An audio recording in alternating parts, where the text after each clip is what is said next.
কলিযুগ পাবন শ্রীমান চৈতন্য মহাপ্রভু অপার করুণায় শ্রী বৃন্দাবনে মুকুটমণি শ্রীধাম রাধাকুণ্ড তটস্থ শ্রী শ্রী রাধা মদন মোহনজি চরণ প্রান্তে নিতাই গৌর শীতনাথের প্রসন্নতার জন্য মদীয় গুরু মহারাজ শ্রী শ্রী 108 প্রাণ কৃষ্ণদাস বাবাজি মহারাজের আদেশ করবে আমাদের প্রতিদিনের নিত্য নৈমিত্তিক হরিকথার আয়োজন। আজ আমাদের আস্বাদের বিষয় মহাপ্রভুর প্রিয় পার্শ্বদ বর্জ শ্রী কৃষ্ণদাস কবিরাজ বিরচিত চৈতন্য চৈতামৃত মহাগ্রন্থ 1600 পরিচ্ছেদে 157 নম্বর পরে থেকে কবিরাজ গোসাই পদ আমাদের জন্য কি কৃপা করলেন।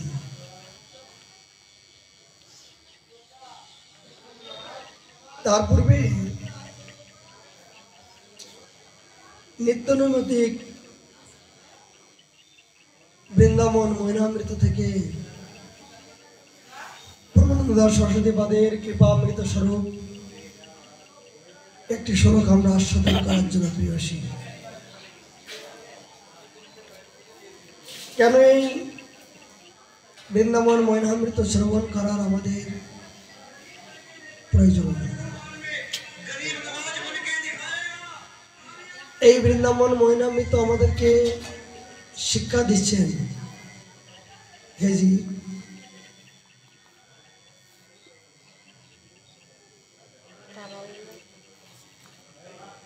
দ্বিতীয় শতকম 18 নম্বর শ্লোক থেকে তিনি আমাদেরকে কৃপা করলেন, সজ্জনের সমীপেও যাইবে না,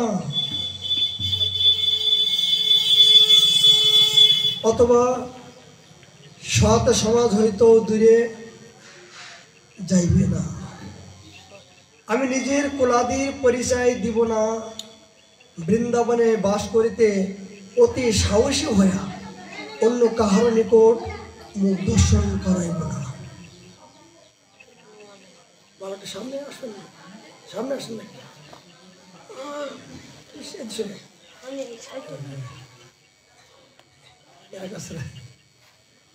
তিনি বলেন সজ্জনের সমীপে যাইব না, সজ্জনকে আর দুর্জনকে। সজ্জন যিনি একদিনের জন্য আপনাকে কৃষ্ণ ভজন করার জন্য, হরিভজন করার জন্য, গুরুচরণ আশ্রয় করার জন্য, একদিনের জন্য যিনি উপদেশ আপনাকে করেছেন, তিনি জগতে একমাত্র সজ্জন। এমনকি গর্ভে ধারণ করলেও, আমাকে জন্ম দিল, রক্তের সম্বন্ধ হলেও সে আমার প্রকৃত সজ্জন হতে পারে না যদি আমি আমার প্রকৃত পারমার্থিক জগতের সন্ধান তিনি না দিতে পারেন। এমনকি সন্ধান তো দূরের কথা, যদি ক্রমে বাধা সৃষ্টি করেন, সেই পিতা পিতা নয়, সেই মাতা মাতা নয়, সেই ভাই ভাই নয়। বলে এগুলো আমার প্রতি জন্মে ছিল, জন্ম জন্মার্জিত, প্রতি জন্মে পিতা মাতা পাই, গুরু কৃষ্ণ প্রসাদ নামিলে ভজহিয়ায়।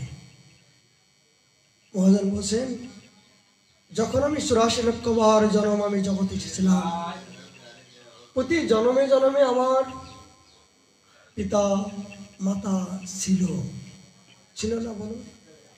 যখন আমি পশুকুলে জন্মগ্রহণ করছিলাম তখন আমার পিতা মাতা ছিল। বৃক্ষকুলে যখন হয়েছিলাম পিতা মাতা ছিল। বৃক্ষ তেলে বীজ হয়েছিল, বীজ থেকে তবে তো বৃক্ষ হয়।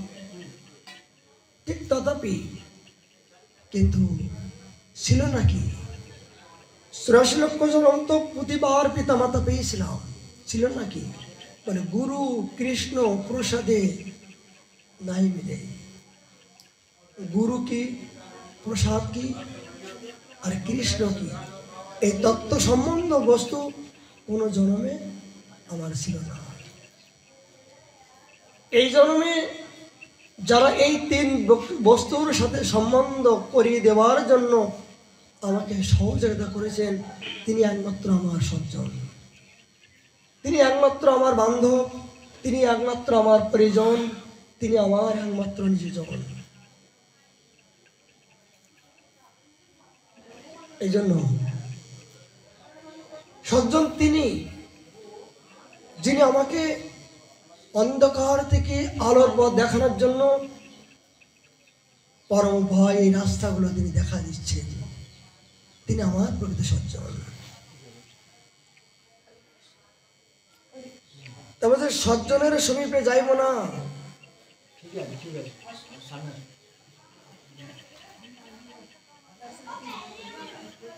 আমি নিজের কুলাদির পরিচয় দিব না। আমি যে কোন কুলে জন্মগ্রহণ করেছি, আমি ব্রাহ্মণ, ক্ষত্র, অবশ্য, শূদ্র, এই কুলের পরিচয় আমি দিব না। কেন? আচ্ছা বলুন তো, আপনি যখন বৃন্দাবনে আসতে চাইবেন, যদি সবার কাছে অনুমতি নেন আমি একটু বৃন্দাবন যাব, দেখবেন সবাই আপনাকে বাধা সৃষ্টি করবে, সবাই বাধা সৃষ্টি করবে। কেন করবে? এই জন্য যে তিনি তো বৃন্দাবনের মহিমা জানেন না, তিনি তো সারা জীবন অজ্ঞান অন্ধকারের ভিতরে তিনি পতিত হয়ে পড়ে আসেন, তিনি আলোর সংবাদ কেমন করে জানবেন? এই বৃন্দাবনে আসার জন্য কাদের উৎকণ্ঠা হয়? যাদের পূর্বজন্মের জন্ম জন্মার্জিত সুকৃতি অর্জুনম, কিঞ্চিত সুকৃতি যাদের আছে, ওই সময়টা যখন আসে তখন এই সুইচটা যখন একবার জ্বলে যায়, সুইচটা যখন একবার অন হয়ে যায়, তখন তিনি ছটফট করেন যে আমি আমার নিজের বাড়ি যাব কখন। যতক্ষণ পর্যন্ত কৃপারূপে ওই বাতি না জ্বলবে, ততক্ষণ পর্যন্ত এই পবিত্র ধামে বা ভজন করার মতো, সদ্গুরু চরণাশ্রয় করার মতো জীবনে কারো লালসা জাগবে না।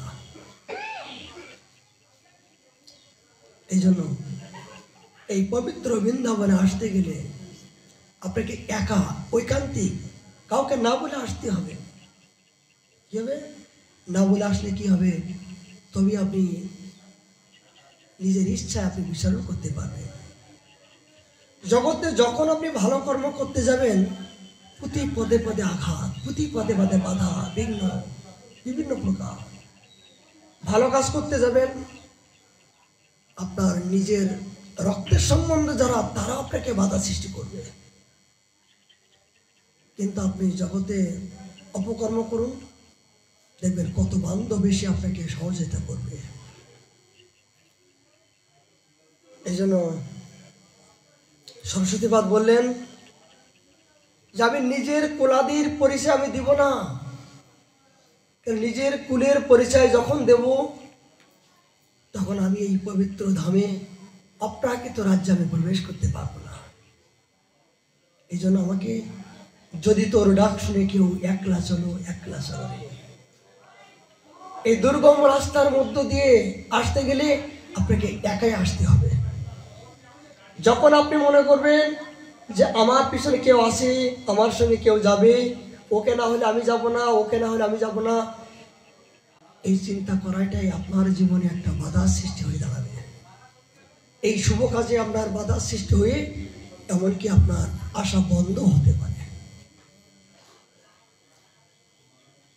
অতি সাহসী হইয়া অন্য কাহর নিকট আমি মুখ দর্শন করাইব না।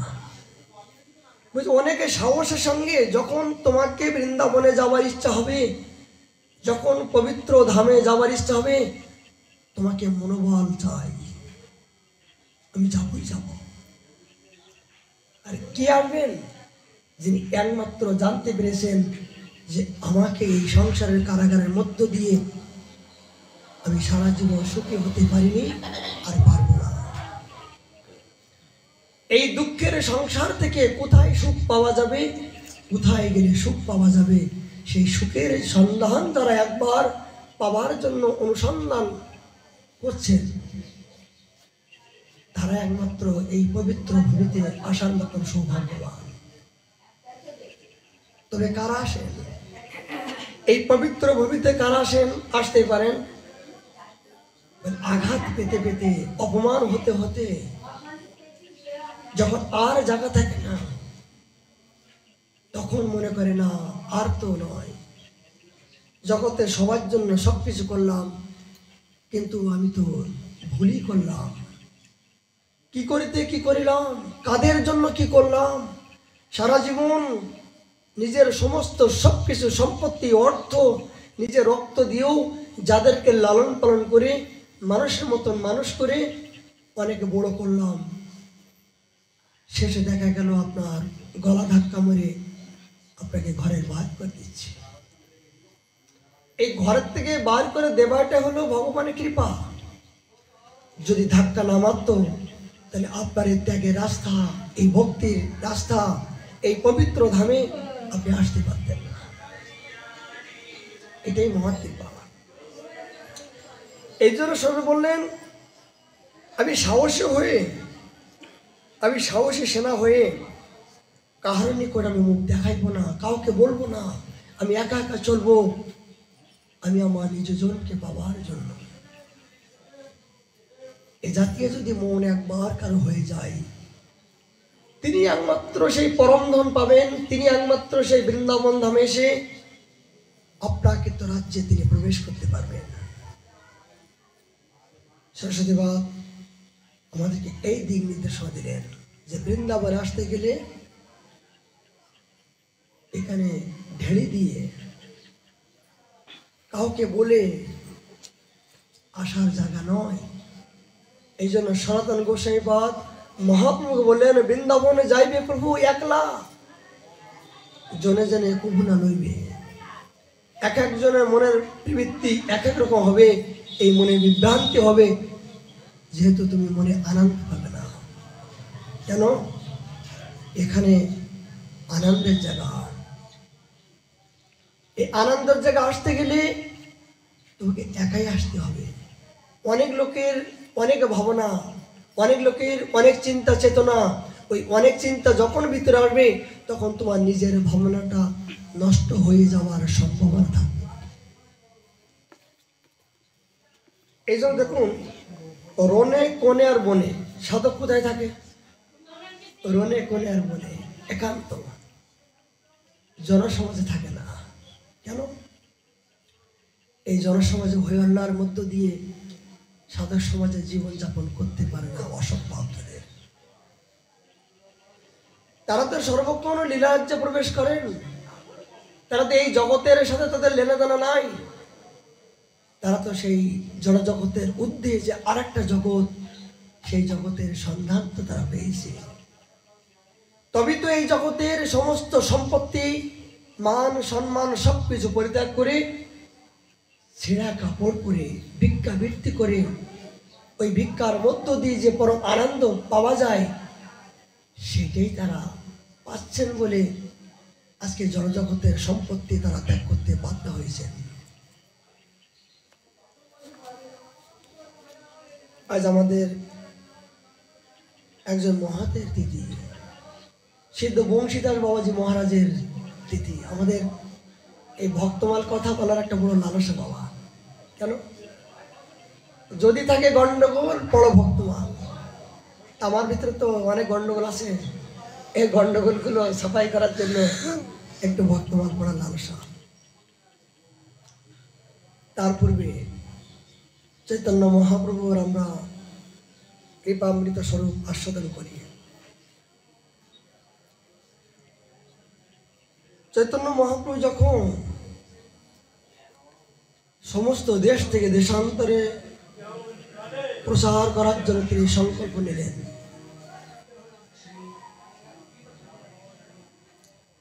পিছুলাদা পর্যন্ত সব তার অধিকার। একজন মুসলমান রাজা ছিল, অনেক ভয়ঙ্কর, হিন্দু বিদ্বেষী। যেমন হিন্দু বিদ্বেষী, হিন্দুদের কোনো ধর্মতে দেখতে পেতেন না। এমনকি তার রাজ্যে হিন্দুরা যেতে অনেক ভয় পেত, যে কোনো মুহূর্তে তাদের প্রাণ হত্যা করার সম্ভাবনা থাকত। মহাপ্রভু ভ্রমণ করতে করতে সেই গ্রামের সন্নিকটে গিয়ে উপস্থিত হলেন।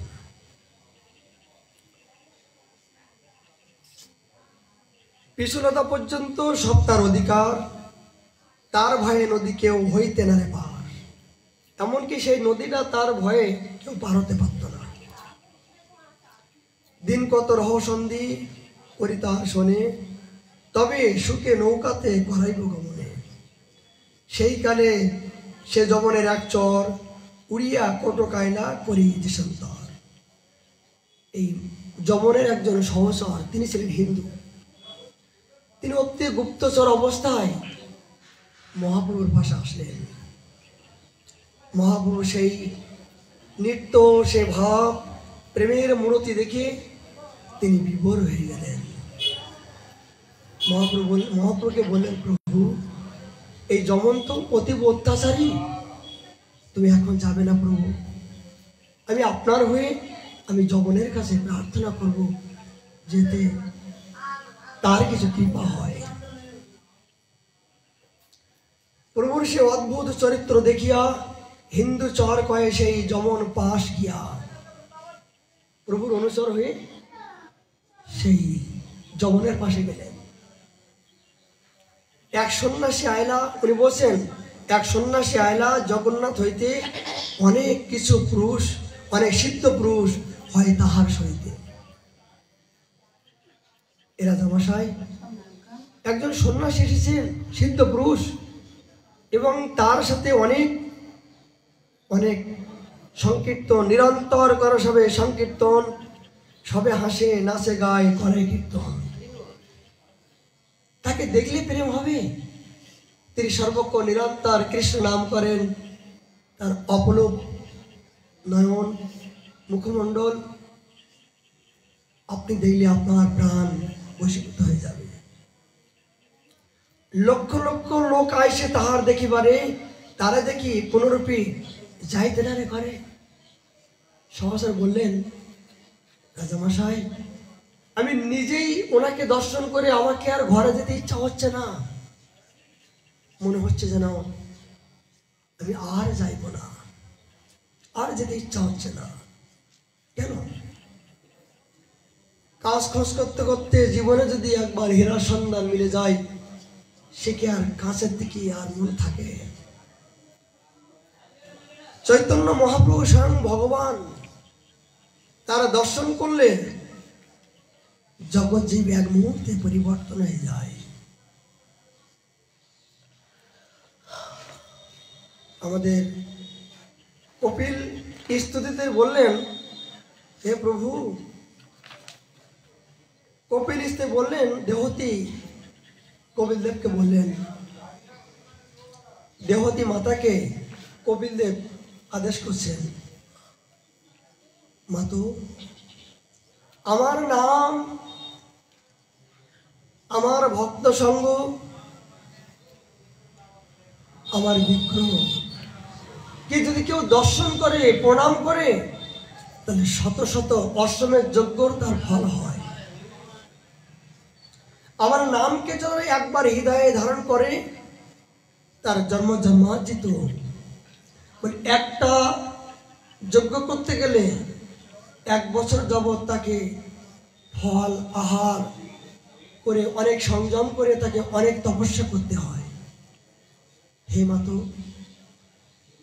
যদি এই কলিযুগে কেউ যদি শ্রী ভগবানের নাম সংকীর্তন করার মতন যদি একবার সংকল্প করেন, কেউ যদি একবার প্রণাম করেন, বলে ইহানো শত সমস্ত যজ্ঞের ফল তিনি এক জায়গায় বসে পাওয়ার মতন সামর্থ্যবান এই কলিযুগে। এত বড় মহিমা। সেখানে বললেন, প্রভু তোমার নাম শ্রবণ করলে যদি জীবের এই দশা হয়, সাক্ষাৎ তোমার যারা দর্শন করছে তাদের কি নাজার হবে? তাদের কি নাজার হতে পারে? তুমি তো স্বয়ং মহাপ্রভু, তোমাকে দর্শন করলে যেমন কেন আজ দেখুন, চৈতন্য মহাপ্রভু যখন ঝাড়িখণ্ডের ভিতরে তিনি কীর্তন করতে গিয়েছিলেন, তখন ব্যাঘ্র, সিংহ, বিভিন্ন প্রকার বন্য পশুগণ তারাও পর্যন্ত দুহাত উঁচু করে হরিনাম বলতে বাধ্য হয়েছিল। না, তোমার এই বদন দর্শন করলে জঙ্গলের পশু পর্যন্ত তোমার বশীভূত হয়ে যায়। আর যারা তোমাকে ভালোবাসে, এই মনুষ্য জীব যদি একবার দর্শন করে, তার তো আর এই পিছনে যেতে ইচ্ছা হয় না। এই সংসার কারাগারে তাকে আর যেতে ইচ্ছা হয় না। কেন? এই সংসার কারাগারের মধ্য দিয়ে সপ্ত দুঃখালয়। এরা কপিলদেব মাকে বললেন, মা গো, আমার নামের যদি এত মহিমা হয়, আমি এবং আমার নাম তফাৎ কিছু নয়।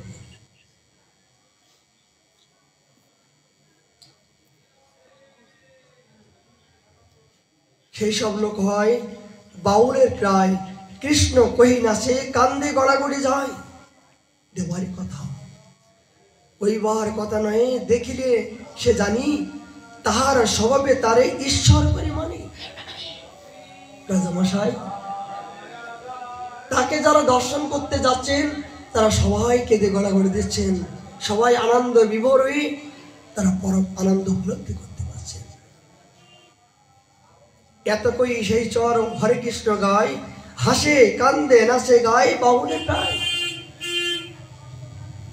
সেই চর যখন সেই রাজামশার কাছে তিনি দুহাত উঁচু করে হরিনাম করতে শুরু করলেন, যে রাজামশাই, আমি তাহার দর্শন করে আমি যে আনন্দ পেয়েছি, এই নামের মধ্যে যে আনন্দ, এই আনন্দ আমি ধরে রাখতে পারছি না।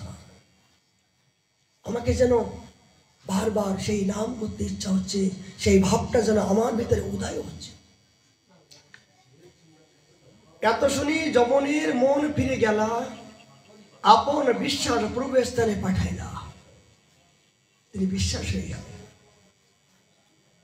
এই কথার উপরে যদি একবার বিশ্বাস হয়ে যায় জীবনে, তাহলে তার সমস্ত বন্ধন মুক্ত হয়ে গেল। বিশ্বাস আসিয়া প্রভুর চরণে বন্দিলা, কৃষ্ণ কৃষ্ণ কহে প্রেমে বিহুলা। ধৈর্য হইয়া উড়িয়াকে কহে নমস্কার, তোমার স্থানে পাঠালো মেলস্য অধিকারী। সেই মেলস্য জাতির রাজা তিনি নিজে কৃপা করে বলছেন, তোমার স্থানে পাঠালো মেলস্য অধিকারী, আমার মতন মেলস্যর কাছে তোমাকে পাঠালো। ওই প্রেম দেখে তার প্রেমে উদয় হয়ে গেল। তিনি এত বড় দুরাচারী, সর্বক্ষণের জন্য তিনি ধর্মকে বিদ্বেষী করতেন, কিন্তু সাক্ষাৎ চৈতন্য মহাপ্রভুকে দর্শন করার আগে এই সহচরী মহাপ্রভুকে দর্শন করে, তাকে দর্শন করে তার ভিতরে প্রেম উদয় হয়ে গেল। প্রেমটা কেমন দেখেছেন? এনা বলছে, আমি ভক্ত হতে চাই না। কেন? বলে, ভক্ত হতে গেলে জগতে অনেক কষ্টের ব্যাপার, অনেক তপস্যার ব্যাপার, সাধনের ব্যাপার, কিন্তু এ জাতীয় সাধন করার মতন সামর্থ্য নাই। বলে, কি হতে চাও? মদ ভক্ত, আমি তোমার ভক্তের ভক্ত হতে চাই। কেন? তোমার ভক্তের ভক্ত হলে, যেমন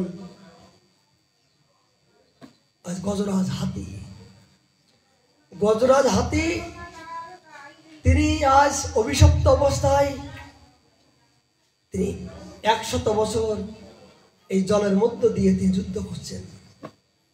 আর কুমির মনে করলেন কি, আমি তো অভিশপ্ত অবস্থায়, আমি তো জলের ভিতরে পড়ে থাকবো অনন্তকাল, আমাকে তো উদ্ধার করার লোক নাই, আমাকে তো উদ্ধার হতে হবে।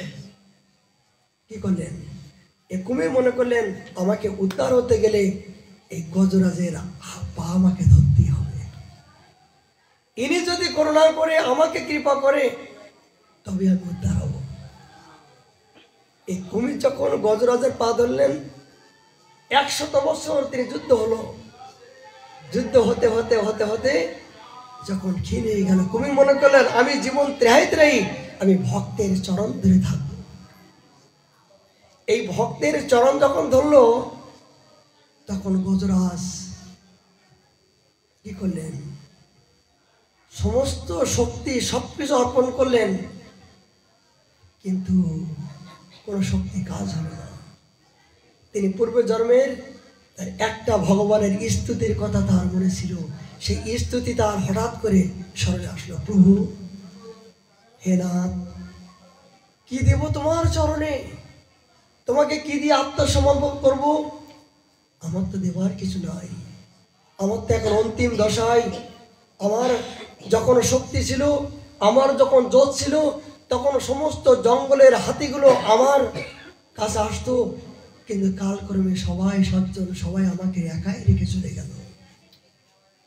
এই মধুসূদন, আমি যখন জঙ্গলে ছিলাম, যখন ক্ষমতা ছিল, জোর ছিল, তখন আমার সন্তান, আত্মীয় স্বজন, বন্ধু বান্ধব, কত পরিজন আমার পাশে আসতো, কিন্তু আজ আমি এই গভীর জলের কুয়াশায় পড়ে গেছি, আজ আমাকে একা ফেলে রেখে সবাই চলে গেল। হে মধুসূদন, আমি জানতে পারলাম এই ভব সংসারে কেউ কারণ নয়, একমাত্র এই বিপদের সময়, এই বিপদ মধুসূদন তুমি ছাড়া আমার রক্ষা করার আর কেউ নাই। এই স্তুতি তার মনে আসলো, কি দেব তোমার?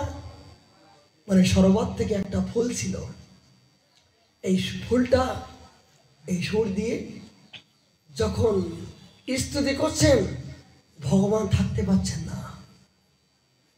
গরুরকে বলছেন, গরুর তুমি দেরি করছো কেন, চলো চলো। বলে, প্রভু কোথায় যাবে? মানে এইটুকু বলার সময় নয়, কেন? আমার ভক্ত আমার জন্য কষ্ট পাচ্ছে, তাকে তো রক্ষা করতে হবে।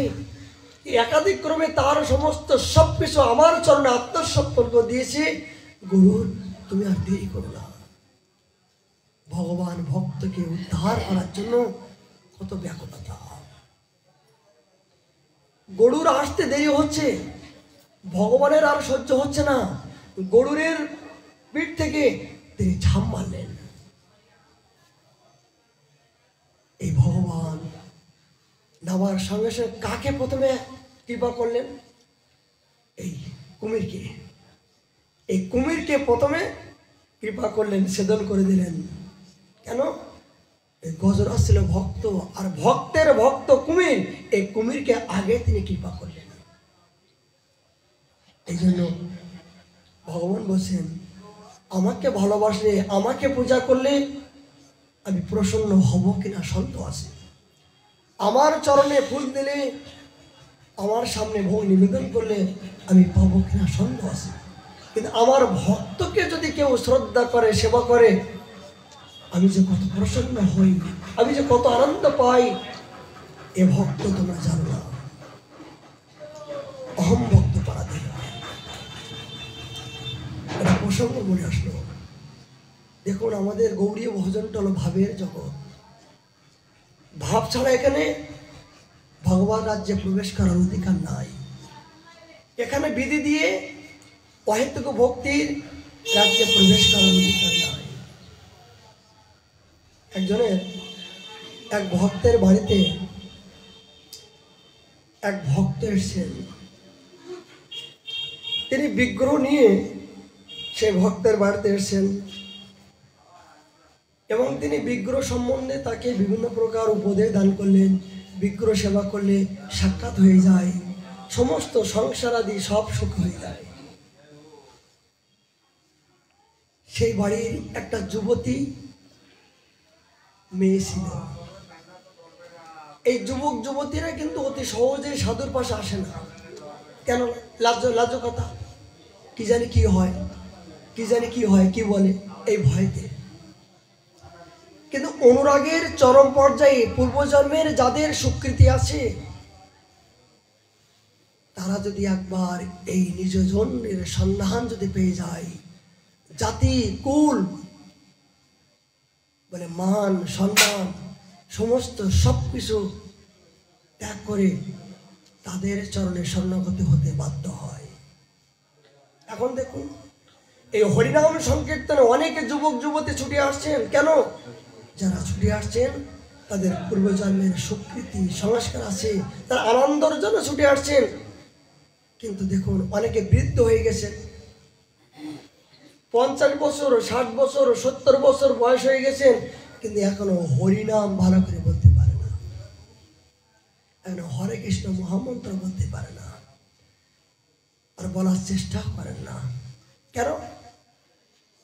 তারা এই মুখটা দিয়ে সারা জীবন সৎকর্ম করি নাই। এই দেহটা যে এখনো পর্যন্ত শ্রী ভগবানের জন্য কোনো কিছু কাজে ব্যবহার করতে পারি নাই, এই জন্য দেহটা যে এখনো জগতের সাথে মিলিয়ে আছে।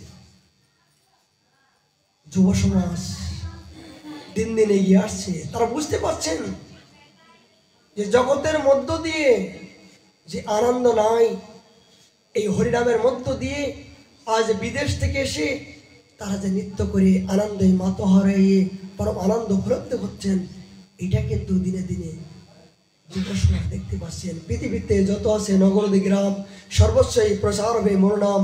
যুব সমাজ কিন্তু আগের তুলনায় অনেক পরিবর্তন হচ্ছে এই হরিনামের প্রতি। সেই রমণী বাবাকে বললেন, বাবা আপনার কাছে প্রার্থনা, আপনার বিগ্রহ আমার চাই, এই বিগ্রহ সেবা করব। এই বিগ্রহের মহিমা যখন বললেন, এই বিগ্রহ ছাড়া আমি থাকতে পারবো না। বাবাজি মহারাজ বললেন, দেখো বিগ্রহ তো দেবো, কিন্তু এ তো আমার নিজের বিগ্রহ, নিত্য নৈমিত্তিক সেবার বিগ্রহ, কেমন করে দেব?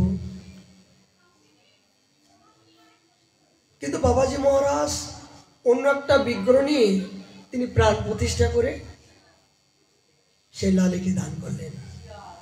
একটু শ্রবণ করুন, ঠিক আছে? প্রসাদ পালিয়া দর্শন মিল গিয়া জয়। এটা ভক্তের জীবনী, ভক্তমানের জীবনী প্রসঙ্গ চলে আসছে। সেই বিগ্রহটা হৃদয়ে ধারণ করে তার প্রতি শ্রদ্ধা হয়ে গেল, চোখের জল দিয়ে তাকে সেবা করতে শুরু করলেন। তার স্বামী ছিল ধর্মবিদ্বেষী, মানে এই বিগ্রহ পাথর আবার সেবা করা কি দরকার? এটা ভগবানটা মানি না, তুমি সর্বক্ষণ এই ভগবানের প্রতি নিয়ে পড়ে থাকো, আমাকে জল দাও না, ঠিক মতন খেতে দাও না, তুমি কি সেবা করো? আমি তোমার পতি দেবতা, তোমার স্বামী, আমাকে সেবা করলে ভগবান প্রসন্ন হয়। কি তুমি শুরু করলে? একটা পাথরকে নিয়ে তুমি এত যত্ন করো, আমি তোমাকে খেতে দিচ্ছি, আমি তোমাকে সবকিছু করছি, আমাকে সেবা করছো না, একটা পাথরকে তুমি এত আসক্ত হয়েছো। এই দেখেন, এই সংসারের মধ্য দিয়ে এরকম জগৎ হচ্ছে। স্বামী স্ত্রী প্রতি প্রত্যেকের মধ্য দিয়ে, কোনো সংসারের মধ্য দিয়ে কোনো স্ত্রী ভক্তিমতী, আবার স্বামী বিদ্বেষী, আবার স্বামী ভক্তিমতী, স্ত্রী বিদ্বেষী। এই ভালো মন্দ নিয়ে কিন্তু জগন্ময় এরকম তৈরি। মানে কেন প্রভু? এ প্রভু এ কেন? মানে এইটাই তো আমার রহস্য। জগতে ভালো মন্দ না হলে তো আমার প্রতি অনুরাগটা বৃদ্ধি হবে না। যে ধর্মকে ভালোবাসার পরে যে তোমাকে বিদ্বেষী করছে, এ তোমাকে বিদ্বেষী করছে না, তোমাকে কৃপা করছে। যত তোমাকে বিদ্বেষী করবে, তত আমার প্রতি মনটা একান্ত হয়ে যাবে। আর যখন একান্ত আমাকে ছাড়া তুমি জগতে কাউকে চিনবে না, তখন আমি সমস্ত বন্ধনকে মুক্ত করে আমি তোমাকে চুলির মুঠে ধরে অহেতুক ভক্তি আমার রাজ্যে আমি নিয়ে আসবো। কেন? বলে আমি দুজনকে ভালোবাসি না, আমি একান্ত, একা।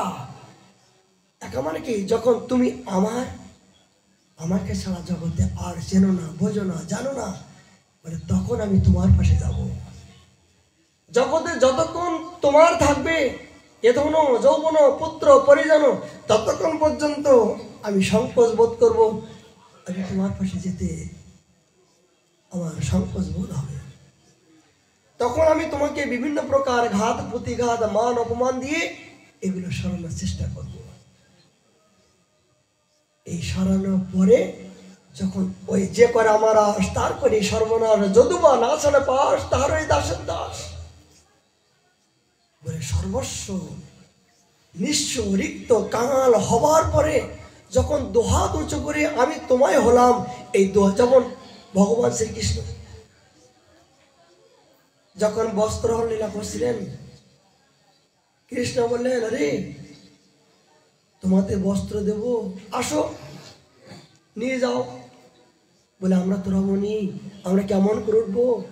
কেউ বুকে হাত দিচ্ছে, কেউ এক হাত উঁচু করছে, বলে না, বলে যতক্ষণ এই দেহটা তোমার মনে হবে ততক্ষণ আমি তোমার পাশে যাব না। কি শিক্ষা দিচ্ছে? সনাতন শিক্ষা, ভাগবত আমাদের জীবনে প্রতি পদে পদে আমাদের শিক্ষা। বলে ব্রজগোপীগণ, যতক্ষণ মান অভিমান এই দেহটা তোমার, লজ্জা মান ঘৃণা থাকতে আমাকে পাবে না তোমরা। একটা রুটি দিতে বলছে, বাবার পেটটা ভালো না, একটা রুটি দিতে বলছে, নিয়ে দিতে বলছে। বাবা কই? ওই যা। কি বলবো আর? দাও ওই রুটি, দাও সবজি, ওই সবজি আছে না, দাও ছোট দাও, দাও এই সবজি ডিব্বাটা নিয়ে যাও। আরে সবজি এই যে, এই রুটি সবজি নিয়ে যাও। আরে যাও তাড়াতাড়ি।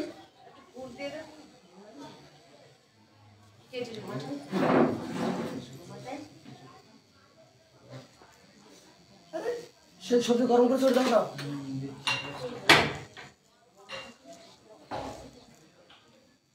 ডালটা ডালটা ডালটা ডালটা ডালটা দশ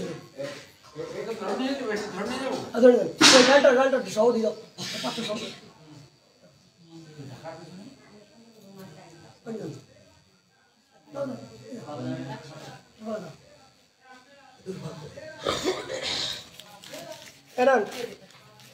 এই যে এই একটা খেজুর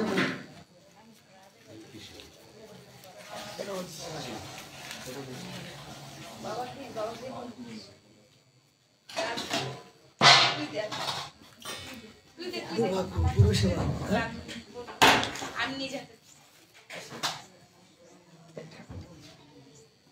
খাবি? হ্যাঁ, মানে প্রসাদ দিই সব। কত পরীক্ষার মধ্যে দিই বাবা, গুরু সেবা বড় কঠিন, বড় কঠিন।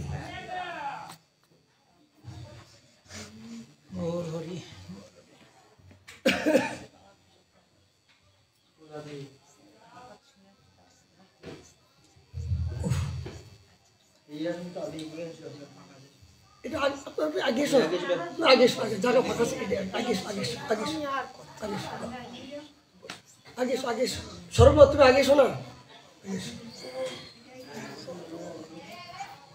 প্রসঙ্গ ভুলে গেছি, যাই হোক।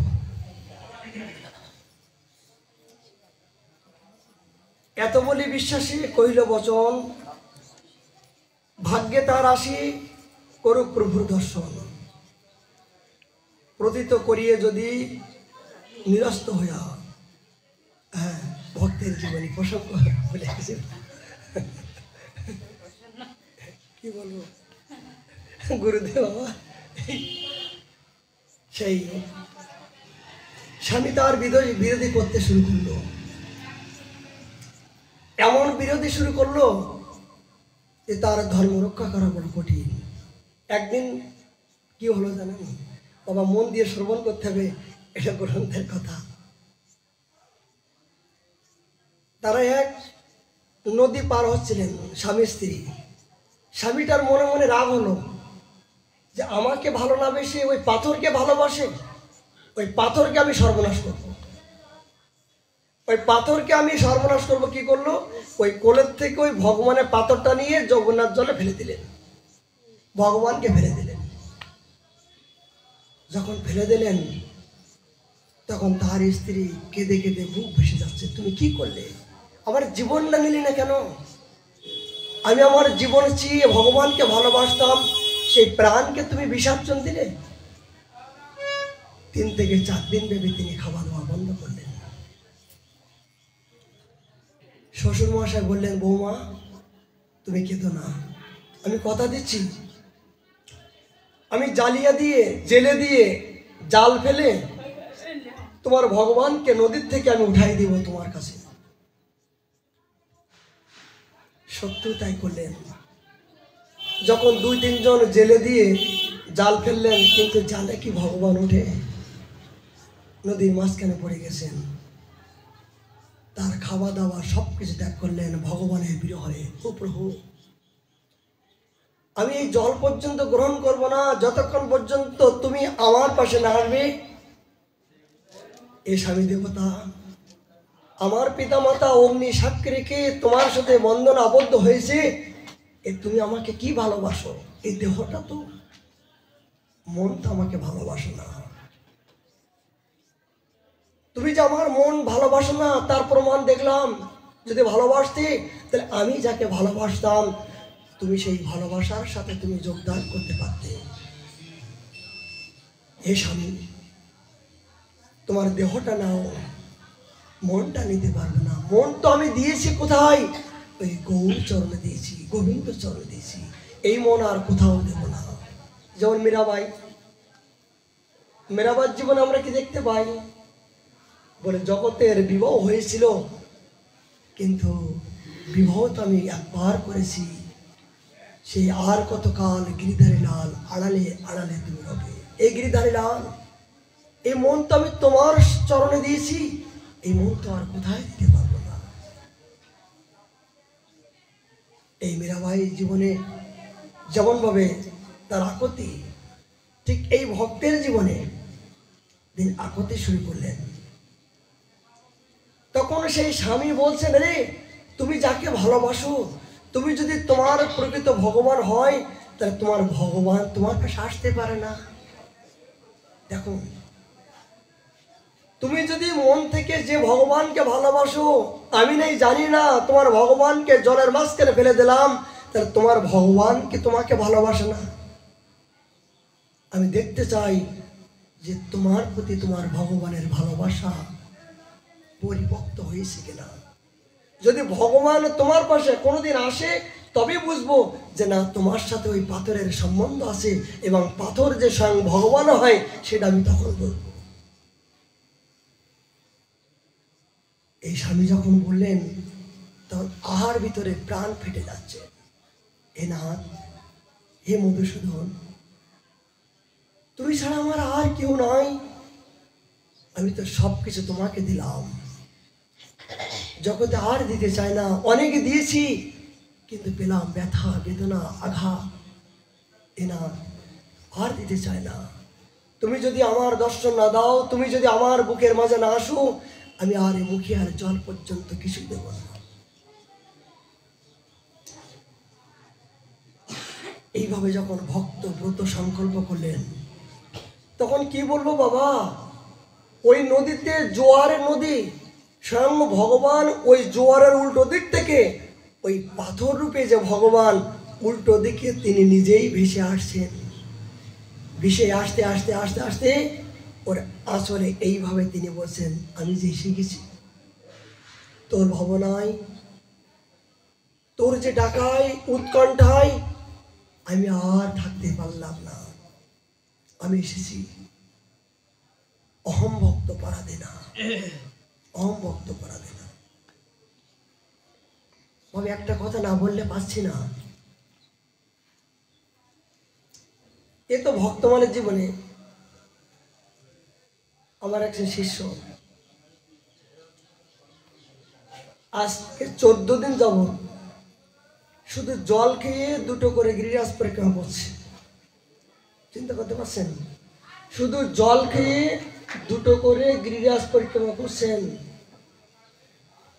চিন্তা করা যায়, একটা খেয়ে দিয়ে একটা গিরিরাজ পরিক্রমা করে কি হয়? আর 2টো গিরিরাজ মানে 42 কিলোমিটার। এই 42 কিলোমিটার পরিক্রমা করছে শুধু জল খেয়ে, অন্ন ডাল সবজি কোনো কিছু না। আমি বললাম, দেখো এগুলো আমাদের গোস্বামীগণ করি নাই। বলছে, বাবা আপনার কৃপায়, আপনার শক্তিতে আমি নিজেই চলতে পারছি। আমি জানি না, প্রার্থনা করছি ভগবান, তুমি তোমার কাছে প্রার্থনা করছি ওকে সদ্বুদ্ধি দাও। ওই যে নিষ্ঠা, ভক্তি, প্রীতি পরিপক্ত হয়েছে, এগুলো কখন আসে? সিদ্ধির চরম পর্যায়ে। যখন সিদ্ধি যখন এসে যায়, তখন এই জড়জগতের আহারটা আর খেতে ইচ্ছা হয় না। অনেক মহতের জীবনে দেখেছি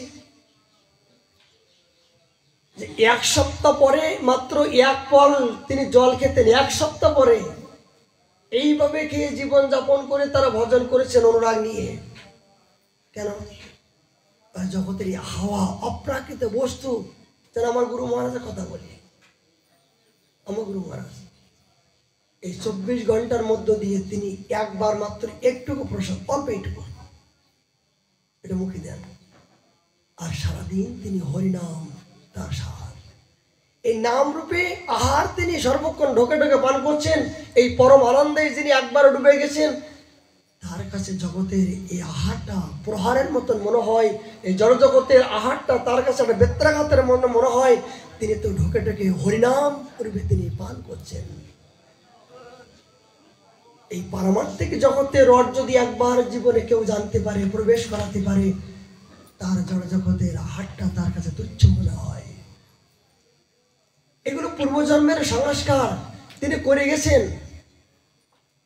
এরা যে ভজন করেছেন পূর্বের জন্মে, তার পূর্ব লক্ষণ। ওই আপনি আমি চারমালা হরিনাম করতে বললে বিভিন্ন প্রকার অজুহাত বলি আমরা, আর গিরিরাজ পরিক্রমা করা, জল পেয়ে এ জাতীয় সাধন, হরিনাম, অখণ্ড হরিনাম করা, এগুলি এক জন্মের স্বীকৃতি ফল। জন্ম জন্মার্জিত তাদের করা ছিল, তাই এ জন্মে সেখান থেকে তাদের শুরু হলো। গুরু কৃপায় তাদের বীজ যখন প্রস্ফুটিত হলো, তখন তিনি, তার বয়স তো প্রায় 65-70 বছর, 65 বছর বয়সে কই এ জগৎকাল তো করেনি, কিন্তু কৃপা শক্তি যখন একবার শুরু হলো, তখন তার বাতি জ্বলে গেল। এই বাতি যখন জ্বলে গেল, তিনি তো আর থাকতে পারবেন না, তার নিজের গন্তব্যের স্থানে তিনি যাবেন কোনো ক্রমে। তবে এই চোখ দিয়ে তাদেরকে চেনা যাবে না। এই চোখ দিয়ে চিনতে গেলে আপনাকে আর একটা চোখের দরকার। এই জড়জগতের যে 2 চোখ আছে না, জ্ঞান চোখ, এই জ্ঞান চোখ দিয়ে এই জাতীয় সাধক, এই জাতীয় পারমার্থিক ব্যক্তিদের অবস্থাকে দেখা অসম্ভব। কোন চোখ? চক্ষু দান দিলে যে জন্মে জন্মে প্রভু সেই দিব্য জ্ঞানে হৃদয় প্রকাশিত। শ্রী গুরুদেব করুণা করে যাদেরকে দিব্য চক্ষু দান করেছেন, আর দিব্য চক্ষে যাদের একবার প্রস্ফুটিত হয়েছেন, তিনি কেবল এই জড়জগতের, এই পারমার্থিক জগতের এই যে পরম ধন, সাধু, গুরু, বৈষ্ণব, ভগবান, নাম, ধাম, এই অপ্রাকৃত রাজ্যে তিনি প্রবেশ করতে পারবেন। এবং তিনি একমাত্র তাদেরকে দেখা মাত্রই তিনি মনের আনন্দ উপলব্ধি করতে পারবেন। এছাড়া সাধারণ ব্যক্তি এ জাতীয় তপস্যা করা সম্ভব নয়।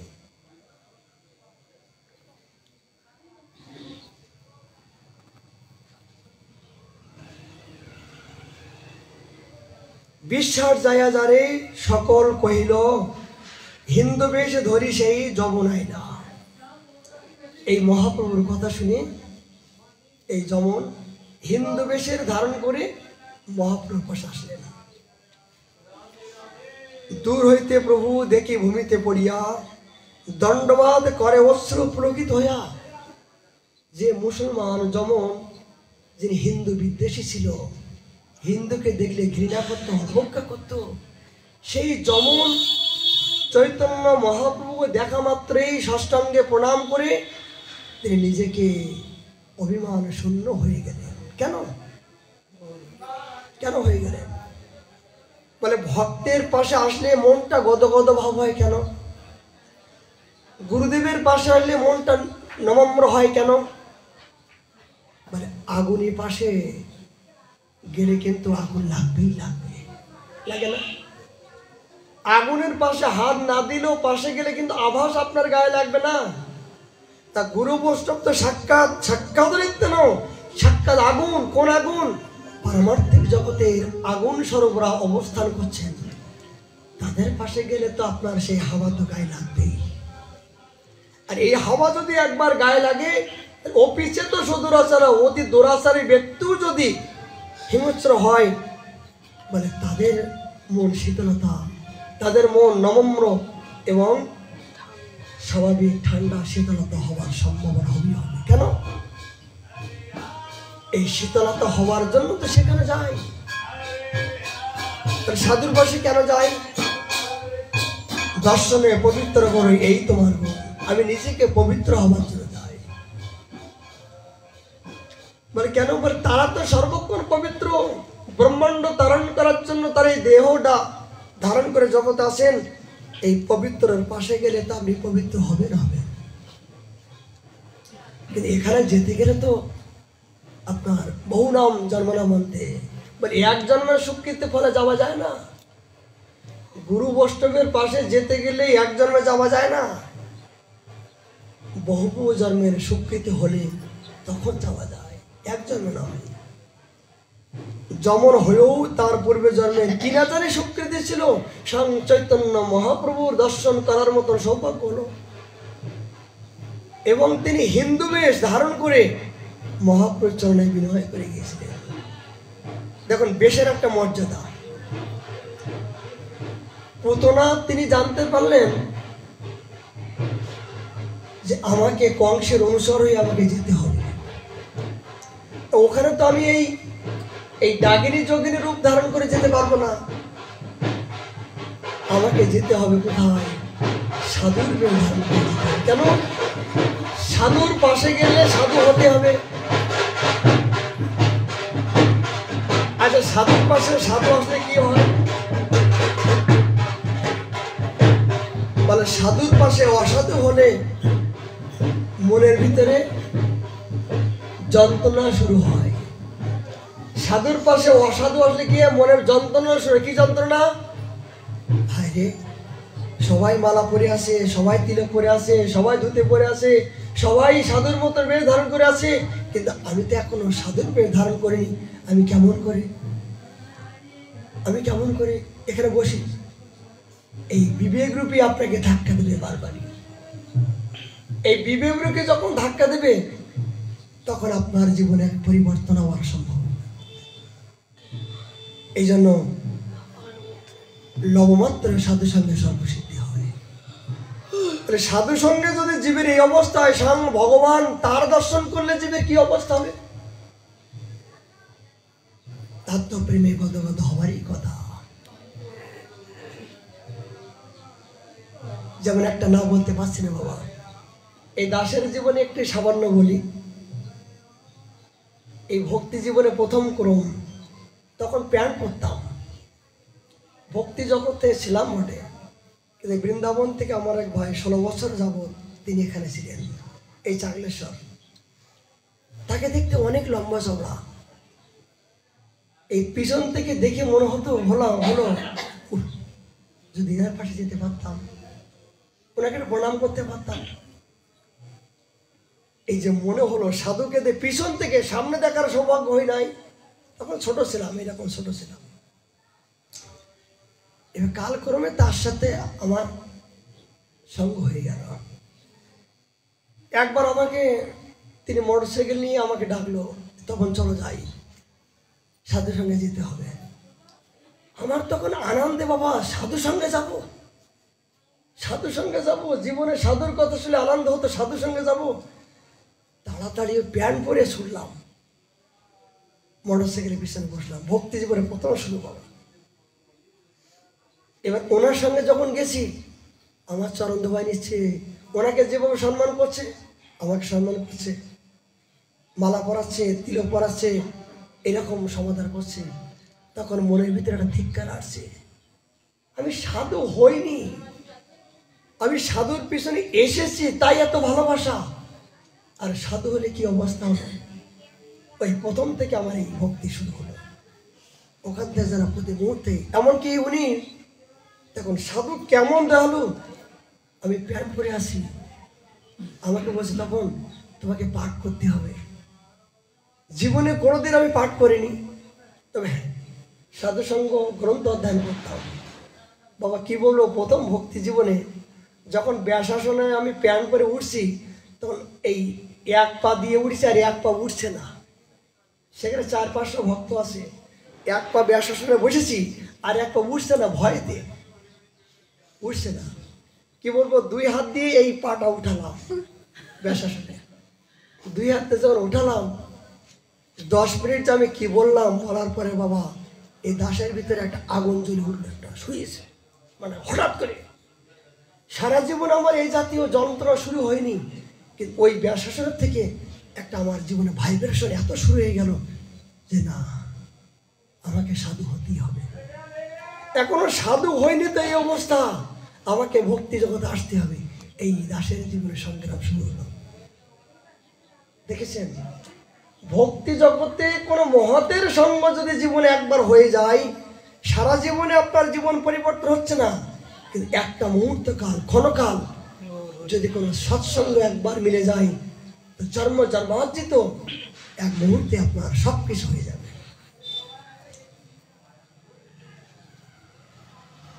ধন্যবাদ করি, মহাপাত্র আনিল তারে করিয়া সম্মান, 16 হাতে প্রভু আগে লয় কৃষ্ণ নাম।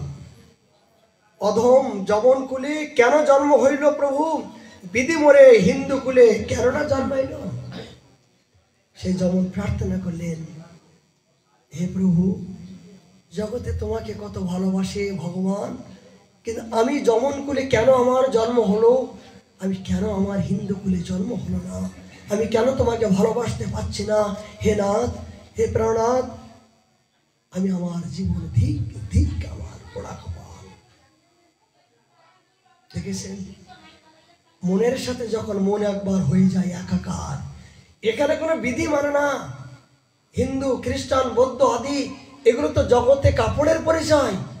পরিচয় একটাই, যখন মনের সাথে যখন মন একবার লেগে যায়, তখন তাকে আর কেউ বন্ধন রাখতে পারে না।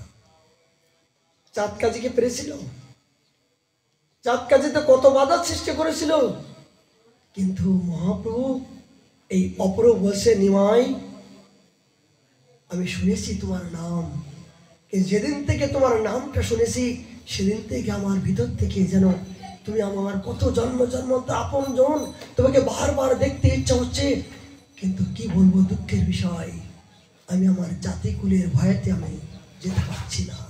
নিমাই, নিমাই, তুমি আমার, তোমার বাবার সাথে আমার সম্বন্ধ ছিল, আমি তোমার বিরোধী যদি না করতাম, তোমার যদি বিরোধী না করতাম, তোমার মৃদঙ্গ যদি আমি না ভাঙতাম, তাহলে তুমি কি কৃপা করে আমার মতন এই চণ্ডাল, এই জমকুলকে তুমি উদ্ধার করতে পারতে প্রভু। চাঁদ কাজী বলছেন, হে নিমাই, সত্যি করে বলো তো, আমি যদি তোমার বিরোধী না করতাম, এই বিরোধী করার পিছনে আমার একটা মনে মনে ভাবনা ছিল, যেদিন তোমার নাম শ্রবণ করেছিলাম যে নিমাই, এই নিমাই শব্দটা শ্রবণ করা মাত্রে আমি যেন অপলোক আনন্দ বিভোর হয়ে গিয়েছিলাম। তখন মনে মনে সংকল্প করছিলাম, কখন যাব, কখন যাব, কখন সঙ্গ করব, তাই তোমার সঙ্গ করার জন্য আমি সংগ্রাম করছিলাম।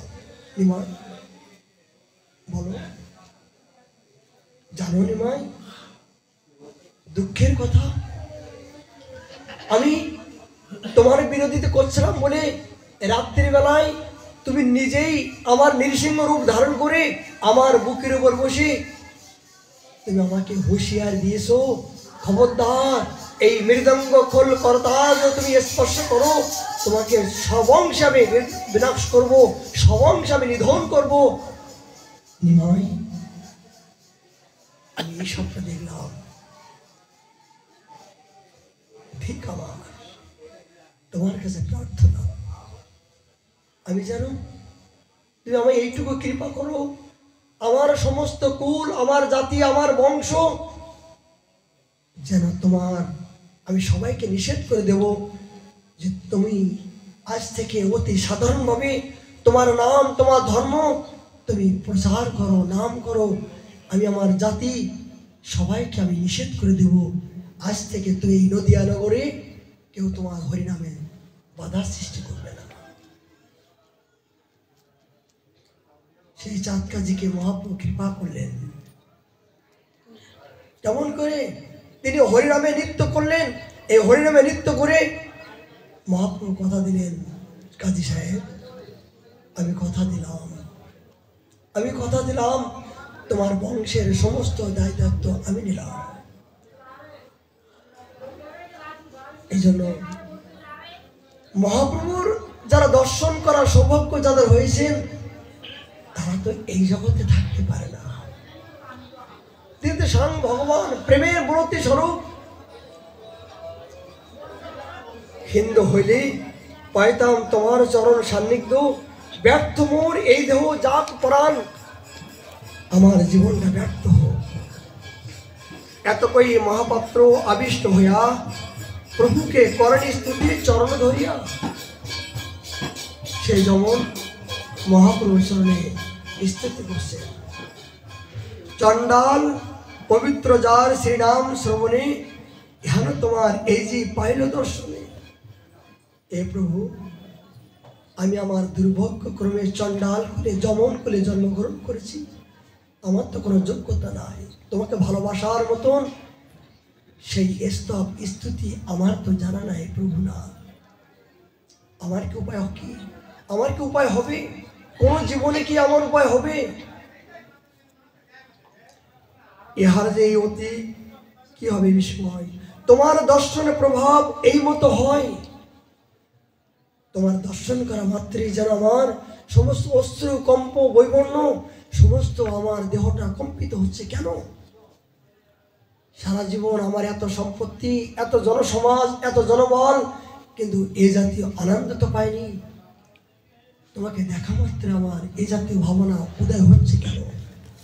এ প্রভু, বলো বলো বলো, তুমি ছাড়া এই সন্ধান কেউ দিতে পারবে না। আমারই কথা।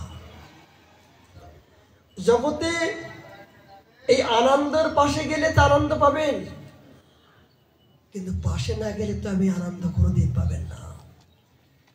যারা হরিনাম রূপে ভজন রূপে পরম আনন্দে যারা ঢোকে ঢোকে অমৃতময় আস্বাদন করছেন, তাদের সঙ্গ, তাদের হাওয়া, তাদের বাতাস যদি আপনার জীবনে লাগে, তাহলে আপনি দেখবেন একদিন পরম আনন্দে আনন্দিত হবেন। কিন্তু সেই আনন্দের সন্ধান জেনে শুনে তো আমরা যাওয়ার চেষ্টা করছি না। জগৎময় দুঃখ, সেই জেনে শুনে সে দুঃখর কারাগারে আমি নিজেকে জীবনকে আহত দিয়ে দিতে চলেছি, তাহলে আমার জীবনে দুঃখ তো আসবে কেন? জগতে তো দুঃখময়। এ কারাগার মানে কারাগারের মধ্য দিয়ে তো নির্দিষ্ট সময় খেতে দেয়, কিন্তু সংসার রূপে কারাগারে আপনার নির্দিষ্ট খেতে দেওয়ার মতো কেউ নাই। সারাদিন যাদের জন্য এত পরিশ্রম করছেন, আর সন্ধ্যাবেলা এসে বলে খেতে দাও তো, বুঝে পারলে ওখানে রাখা আছে, পারলে খেয়ে নাও, এখন সময় নেই, টিভির সিরিয়ালে শিখেছে। মানে টিভির সিরিয়ালে শিখেছে, এখন পারলে সময় নাই। সকাল থেকে সন্ধ্যা পর্যন্ত যাদের জন্য আসতে করলেন, আর তার পরিণাম এই হলো টিভি সিরিয়াল। মানে যদুবা আছে পোড়া রুটি আর বাসি ভাত রাখা আছে। বলে বাসি ভাত কেন, পোড়া রুটি কেন? বলে আমার কি দোষ? বলে তোমার ছেলে মেয়ে খেয়ে গেছে, ভাগ্যে যা আছে খাও তা খাও, না খেলে যাও। বলে এই তো সংসার। বলে খেলে খাও, না খেলে যাও, তোর অপেক্ষা নাই। মানে সকাল থেকে সন্ধ্যা পর্যন্ত রিক্সা চালালেন, যাদের জন্য এত কিছু করলেন, তারাই আপনার প্রতিদান এই ভালোবাসা দিচ্ছ। মানে তারপরও সেখানে যেহেতু আমরা পূজা করছি, যিনি আমাকে বারবার ধিক্কার দিচ্ছেন, এত কিছু করার পরও অপমান করছেন, তারপরও যে বসি বাবা তোর কি হয়েছে, তোর কি হয়েছে, তারপরও তাদের কাছে যে আমি হাত জোর করছি, কিন্তু একবার ধিক্কার আসছে না যে এত কিছু করার পরও আমার জীবনে তোদের জন্য করছি, তার বিনিময়ে এইটাই প্রতিদান। কিন্তু যাদের একবার এই অনুরাগের বাতি জ্বলে গেছে, যাদের জীবনে এই সংসার জীবনে যাদের একবার অনুরাগের বাতি জ্বলে গেছে, এই অপমানিত হয়ে যারা প্রকৃত সত্য বস্তুকে জানার জন্য যাদের বাতি জ্বলে গেছে, তারাই কেবল পরম সুখের সন্ধান রাস্তা খোঁজ করতে পেরেছে। আর যারা এখনো পর্যন্ত বেত্রাঘাতে খেতে খেতে যারা খাওয়ার লালসার জন্য, পেটের জন্য, দেহ সুখের জন্য, এই দেহটা ভোগ করার জন্য, বিষয় সম্পত্তির প্রতি আসক্তের জন্য যারা পড়ে আছেন, তারা ওই দেহ সুখ কারাগারে তারা পড়তে আছে। আচ্ছা বলুন তো, সারাদিনই আপনি 1000 টাকা ইনকাম করছেন। এবার 1000 টাকা ইনকাম করার পরে আপনার সামনে অনেক প্রকার খাদ্যদ্রব্য দেওয়া হলো, অনেক মিষ্টি মিঠাই, অনেক কিছু রুটি সবজি ডাল দেওয়া হলো। বলে বাবা খাও। বলে খেতে তো ইচ্ছা হচ্ছে কিন্তু খেতে পাচ্ছি না। বলে কেন? 1000 টাকা তো সারাদিন ইনকাম করলে, তো 200 টাকার খাবার তো খাও। বলে খেতে তো ইচ্ছা হচ্ছে কিন্তু সুগার আর ডায়াবেটিস, সুগার আর ডায়াবেটিস। বলে কার জন্য করলে সারাদিন 1000 টাকা ইনকাম? বলে এত কিছু খাবার দ্রব্য আছে সুগার আর ডায়াবেটিস জন্য, কেন এগুলো আছে? ইনকাম করলে বটে দেহের জন্য, কিন্তু দেহের ভিতরে যিনি আছেন তার জন্য তুমি কি করলে? ওই তার জন্য কিছু করু নাই বলে এই জন্য তিনি তোমাকে বঞ্চিত করছেন, যে দেখ আমার জিনিস আমাকে না দিলে কি হয়, তোকে আমি দেব না। জগতে আমার জিনিস যদি আমাকে নিবেদন না করা হয় তাহলে তোকে আমি খেতে দেব না। তোর সামনে দেবার পরও, তোকে লালসা দেখার পরও তোর ইচ্ছা হলেও তুই খেতে পারবি না। সত্য কেনা বলুন? সারাদিনই সকাল থেকে সন্ধ্যা পর্যন্ত হাতে মানে কি খাবে? মানে 1 গ্লাস জুস দাও শুধু, আর কিছু নাই। তারপরও সকাল থেকে সন্ধ্যা পর্যন্ত নোট করতেই আছি। মানে 1 গ্লাস জুসের জন্য সারাদিন এত কষ্ট করছি, আর এত কিছু পাওয়ার পরও ভোগ করতে পারছি না। কেন তুমি পড়ে আছো? একবার হরিনাম করতে পারছি না, এখনো পর্যন্ত ভগবানের চিন্তা মনে আসছে না। মানে তার জীবনে তো এই গতি হবেই। কেন? ভজন করুন। কই এই যারা গিরিরাজ পরিক্রমা করছে, যারা বৃন্দাবনে ভজন করছে, তাদের তো সুগার আর ডায়াবেটিস আসছে না। হ্যাঁ আসছে, কিন্তু আসলেও তাদের লিমিট আছে। তাদের নিত্য নৈমিত্তিক বলো দেহ থাকলে বেদি থাকবে, কিন্তু দেহের চেয়ে যারা ভজনকে সর্বোপরি যারা মনে করেছেন, তাদের ভিতরে রোগ আসলেও রোগ পর্যন্ত তারা বাপ বাপ বলে বলাবে। রোগ আসছে পরে থাকবেই, দেহ থাকলে বেদি থাকবে, কিন্তু বেদিগুলো কখন নির্মূল হবে? যখন আপনি বেদিকে অতিক্রম করার জন্য বেদির চেয়েও যদি বলবান ব্যক্তি বস্তু কি? আমার গুরু আজ্ঞা, ভগবানের আজ্ঞা, কৃপা, এই কৃপামৃত আজ্ঞা, এইটা যখন দেহের চেয়েও, নিজের জগতের চেয়েও ভগবানের প্রতি যখন পরিপূর্ণ বিশ্বাস আপনার এসে যাবে, তখন দেখবেন এই রূপগুলো আস্তে আস্তে আস্তে আস্তে দুর্বল হয়ে যাবে। যখন দুর্বল হয়ে যাবে তখন আস্তে আস্তে এই ভোগ বিলাসিতা, বিনোদন, দেহ সুখ আস্তে আস্তে ধীরে ধীরে পালিয়ে চলে যাবে। তখন আমরা ওইখান থেকে ভজনের প্রতি আপনার আবেশ শুরু হবে। আজ বলছিলাম সময় কম, বংশীধর বাবাজি মহারাজের তৃতীয়াজ। নবদ্বীপে ইনি ছিলেন একজন সিদ্ধ পুরুষ। তৎকালীন দিনে এই বাল্য বিবাহ হতো বাবা, ছোটবেলা দেখেছি যে বাল্য বিবাহ হতো। তখন ছোটবেলায় পিতা মাতা বাল্য বিবাহ দিত। ছোটবেলায় 5 বছর 7 বছর ছেলে মেয়েকে বিবাহ দিত। এরপর তা কি দেখেছেন? সময় হয়েছে আপনাদের? শুনেছি বাল্য বিবাহ। এই সে তৎকালীন দিনে বিষয়, পিতামাতা তাকে কৃপা করে বিবাহ দিয়েছিলেন। এই বিবাহ দেওয়ার পরে 1 রাত্রি তিনি স্ত্রীর সাথে তিনি দিন যাপন করছিলেন, 1 রাত্রি মাত্র। এই 1 রাত্রি দিন যাপন করার পরে তার ভিতরে একটা আগুন জ্বলে গিয়েছিল, যে এই জগৎ সংসার যে মিথ্যা, জগতের সবচেয়ে কারাগার তিনি জানতে পারলেন। তিনি সংসারকে ত্যাগ করে চলে আসলেন এই নবদ্বীপে। সিদ্ধ গৌর কিশোরদাস বাবাজি মহারাজের তিনি সঙ্গ করলেন। সিদ্ধ গৌর কিশোরদাস বাবাজি মহারাজ যখন ছিলেন, তার সঙ্গে তার সাক্ষাৎ হলো। এই গৌর কিশোরদাস বাবাজি মহারাজের ভজন পরিপাটির দেখে তিনি প্রসন্ন হলেন। গৌর কিশোরদাস বাবা বললেন, রে আমি বুঝতে পারলাম আমার পরবর্তী তুই যে আমার আদর্শ রাখবি সেটা তোর ভিতরে আমি দেখতে পাচ্ছি। প্রতিস্বরূপ ভবিষ্যৎ।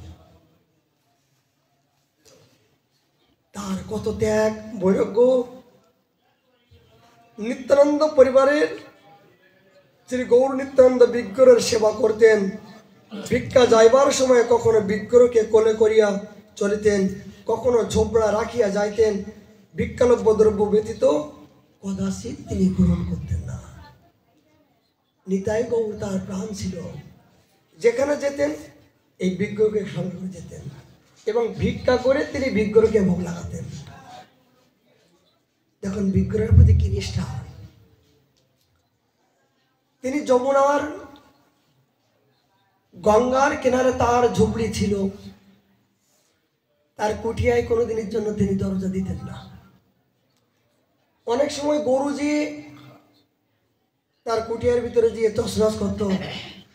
যখন তছনছ করত তখন ভিক্ষা করে এসে ভগবানের সামনে অভিমান করত, আরে তুই কি জন্য বসে আছিস?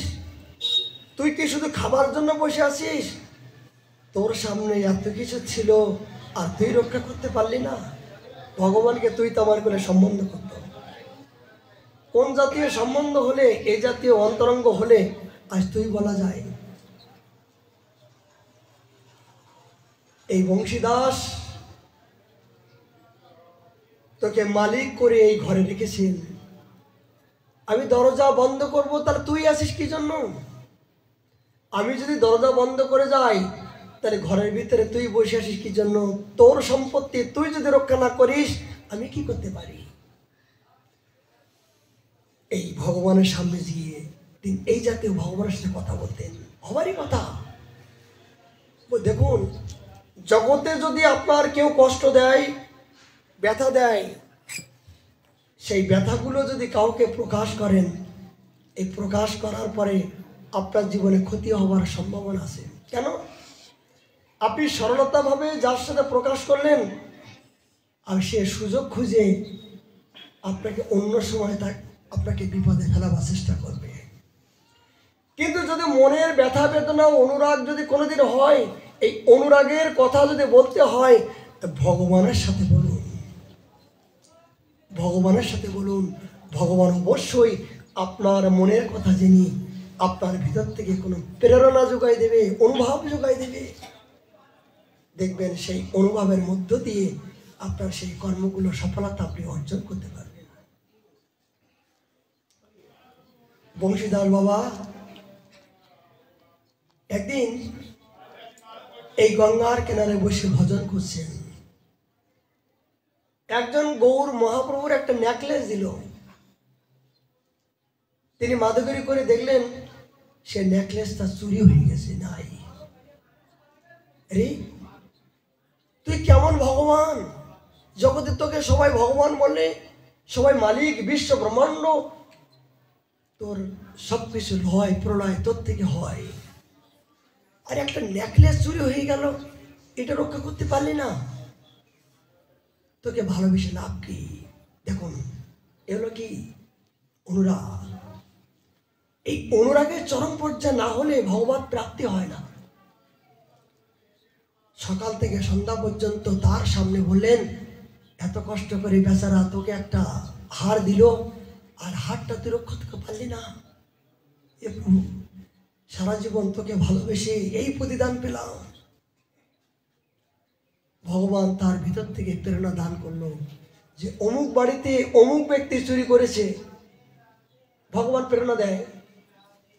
দেখুন, যখন আপনি ওইখান থেকে ভগবানের প্রতি আপনার নিষ্ঠা চলে আসবে, গুরুদেবের চরণে যখন নিষ্ঠা চলে আসবে, গুরুদেবের পাশে গিয়ে যখন যাবেন, তখন গুরুদেব যদি আপনার সদ্গুরুদেব হয়, আপনার মনোবৃত্তি দেখে সে অনুভব করতে পারবে যে আপনি আজকে কোনো কিছু চিন্তিত আছেন, মনটা চঞ্চল আছে, মনটা বিভিন্ন বিভ্রান্তি আছে। আপনার মন বুঝে কিন্তু গুরুদেব কোনো কিছু একটা সিদ্ধান্ত দিবেন, দেবার সামর্থ্যবান। ঠিক ভগবানের মন্দিরে যদি আপনি অনুরাগ নিয়ে, উৎকণ্ঠা নিয়ে ভগবানের সাথে মনের কথা প্রকাশ করেন, মনটা তো ভগবান জানেন। জগতে আমরা সবাই জানি ধন, আমরা চিনি ধন, আর ভগবান চিনি মন। ভগবান কি দেখেন? ভক্তের মন মানা মাধব ভক্ত মজ্জা জীবন নমস্কার। ভগবান এই ভক্তের ফুলের মতন পবিত্র এই ভাবটাই তিনি গ্রহণ করেন, যে কোন প্রবৃত্তি নিয়ে কোন ভাবনা নিয়ে আমি ভগবানের মন্দিরে যে প্রার্থনা স্থিতি করছি। বংশীদাস বাবাজি মহারাজের ভিতর থেকে প্রেরণা দিলেন। তিনি খোঁজ করতে করতে সেই চোরের বাড়িতে গিয়ে বললেন, রে তুই আমার মহাপ্রভুর গলার নেকলেস তুই কেন নিয়ে এসেছিস? এই চোর বাবাজি মহারাজের কথা শুনে একটা লাঠি তুলে তোকে ছপাত ছপাত করে বাবাকে মারতে শুরু করলো, প্রহার করতে শুরু করলো। হ্যাঁ, দেখে কাউকে চোর বলা যায় না, আর তুমি না দেখে আমাকে চোর বললে, কি প্রমাণ তোমার? আচ্ছা, জগতে কিছু কিছু কথা আছে, এগুলোকে প্রমাণ করা যায়? আচ্ছা, আপনি বলুন তো, যে আপনার বাবাকে, আমার বাবাকে আপনি কি বলতে পারবেন? আমি বলতে পারবো। কে বলতে পারবে? মা বলতে পারবে। সত্য কিনা? আমার বাবাকে এটা আমি বলতে পারবো না। জগতে কে বলার সামর্থ্যবান? বাবা। বাবার কে? মা বলতে পারবেন। আচ্ছা, মা যে কথা বলবে সেই কথা কিন্তু আপনাকে সত্য করে মানাতে হবে। যদি বলেন, এই আমি যে ওনার সন্তান, মাকে যদি বলি, মাগো আমার যে ওই বাবা, তুমি দেখাতে পারবা? প্রমাণ দেখাতে পারো? পারবে কেউ জগতে? এমন কিছু প্রমাণ আছে? কিছু কিছু কথা প্রমাণ দেখা যায় না, এগুলো বিশ্বাস ছাড়া।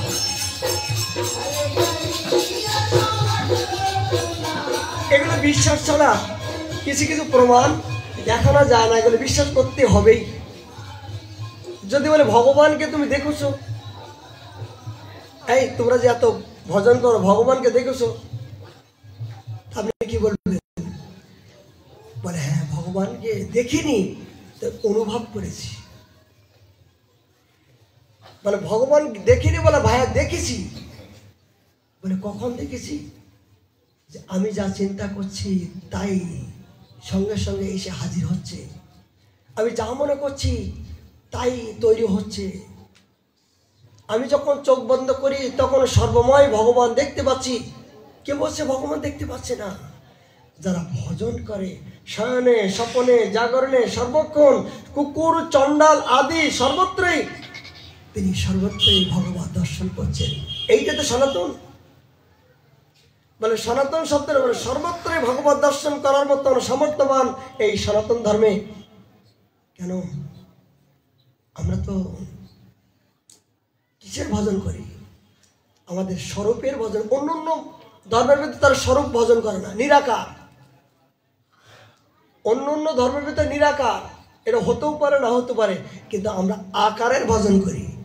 কেমন? আমার মহাপ্রভু কেমন, আমার রাধারানী কেমন, আমার কৃষ্ণ কেমন, আমার গুরুদেব কেমন, এটা আকারের ভজন করি। যেহেতু কেন বলতে পারবো না? কেন বুকিয়াত বলতে পারবো না হ্যাঁ ভগবান দর্শন করেছি? অবশ্যই পারবো। এগুলো সনাতন শিক্ষা দিচ্ছেন যে আমি যাকে ভালোবাসি তাকে আমি চোখ বন্ধ করলে শয়নে স্বপ্ন আমি দেখতে পাই। এটা তো আমাদের আদর্শ। এই জন্য ভারতবর্ষের মধ্য দিয়ে একজন জিজ্ঞাসা করছে, প্রভু তুমি ভারত ভূমিতে কেন আসছো? অন্য অন্য দেশ বিদেশে তুমি কেন জন্মগ্রহণ করনি? ভগবান বলছেন, যতগুলো অবতার, 24 অবতার, সমস্ত অবতারগুলো ভারত ভূমিতে এসেছি কেন জানো? এই ভারত ভূমিতে আমাকে আকারের সেবা করে, আকারের ভালোবাসে। আমি কারো পিতা, কারো মাতা, কারো বন্ধু, কারো সজ্জন, এইভাবে আমাকে শ্রদ্ধা করে, এইভাবে আমাকে পূজা করে, এইভাবে আমাকে আরাধনা করে। কিন্তু অন্য অন্য জায়গায়, অন্য অন্য দেশে এইভাবে আমাকে সেবা করে না, নিরাকারের সেবা করে।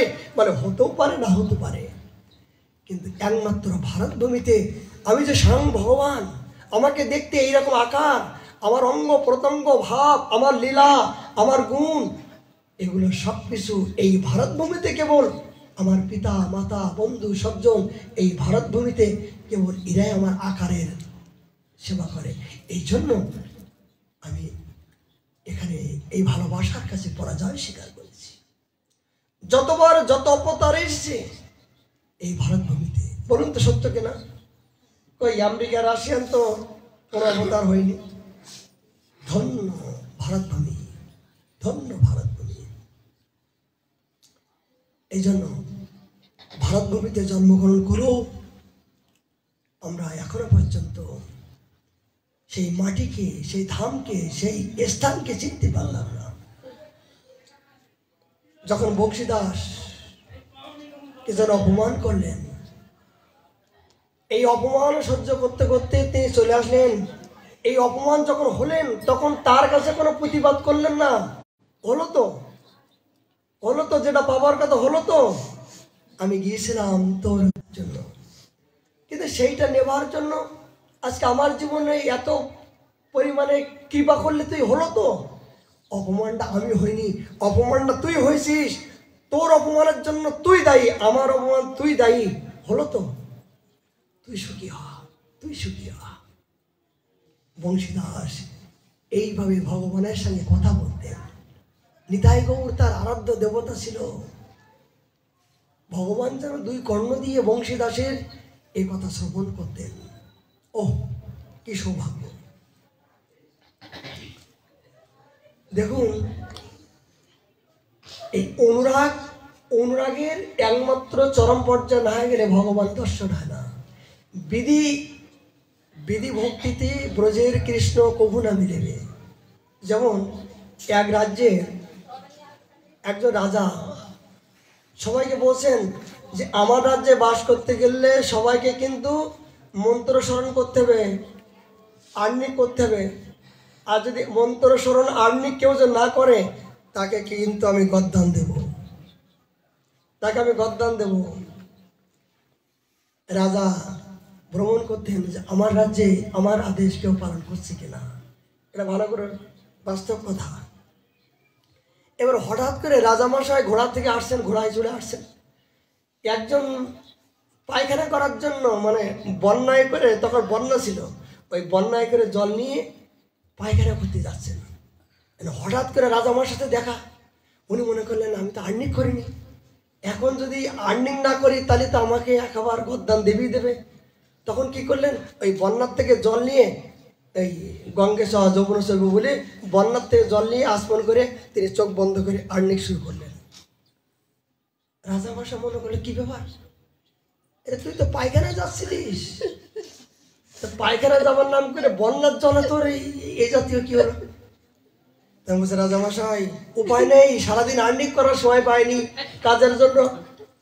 যদি আমি আর্নিং না করি তাহলে আমার মৃত্যুদণ্ড হবে। তাই আমি ভয়তে আপনার এই আইন পালন করার জন্য আমি বন্যার জলে আমি আর্নিং করতে শুরু করলাম।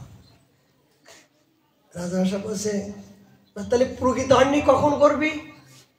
প্রকৃত আর্নিং করবো তখনই যখন সমস্ত কর্ম হয়ে যাওয়ার পরে যখন শীতলতা হবে তখন করবো। এখন তো শুধু আপনার ভয়েতে আমি আর্নিং করলে না করলে নয়, এখানে বন্যার জল আর কি জল সেটা দেখলাম না, আপনার ভয়েতে আমি আর্নিং করতে শুরু করলাম। মানে এটা হলো বিধি ধর্ম। ঠিক এই বিধি ধর্ম দিয়ে ব্রজের যুগল কিশোরকে পাওয়া যায় না। অবিধি প্রমুখম, যতক্ষণ পর্যন্ত মন মানা, এই মন থেকে যে আমার প্রভুর সেবা করতে হবে। আজ ঠান্ডা লাগছে, আমি আমার দেবসুখের জন্য নাক ডাকি দুটো কম্বল দিয়ে ছটফট করছি, ঠিক লাগছে। বলতো ঠাকুর ঘরে যে তোমার ঠাকুরের জন্য কটা কম্বল দিচ্ছ, এই ভাবটা কতবার তোমার আসছে?